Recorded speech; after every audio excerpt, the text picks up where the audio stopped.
Hey guys, welcome back to my channel. ఈరోజు వచ్చేసి mini vlog అండి. ఈరోజు మాకైతే నైట్ ఏదో లైట్గా టిఫిన్ అయితే చేయాలనిపించిందండి. సో మేమైతే ఈరోజు బయటకైతే వచ్చామండి.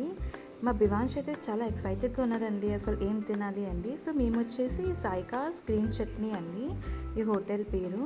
ఈ హోటల్ అయితే ఫుడ్ అయితే ఇక్కడ చాలా బాగుందండి. టిఫిన్స్ మేమైతే 1 ప్లేట్ పూరి అయితే ఆర్డర్ చేసామండి. 1 ప్లేట్ వచ్చేసి 50 రూపీస్ అండి. 2 పూరీస్ అయితే ఇచ్చారు. పూరి సైజ్ అయితే చాలా పెద్దగానే ఉందండి. ఇంకా టేస్ట్ అయితే అదిరిపోయిందండి, చాలా టేస్టీగా ఉంది. మా బివాంష్ అయితే ఒక పెద్ద దోశ అయితే ఆర్డర్ చేశారండి. నాకైతే డౌటే వచ్చింది అసలు తినగలదా తినలేదా అని. సో టేస్ట్ అయితే చేశాడు, చాలా బాగుందని అన్నాడు దోశ.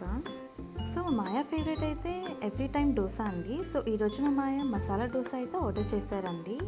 అది కాస్ట్ వచ్చేసి 1 ప్లేట్ 60 రూపీస్ అండి. మా బివాన్స్ చూడండి, వాడికి నా పూరి నచ్చింది. సో మేమైతే ప్లేట్స్ ఎక్స్చేంజ్ చేసుకున్నామండి. నాకైతే వాడు దోశ ఇచ్చేసారండి. పర్లేదు, కానీ దోశ కూడా బాగానే ఉంది. సో నాకైతే 1 ప్లేట్ తింటే స్టమక్ అయితే ఫుల్ అయిందండి. Thanks for watching, bye.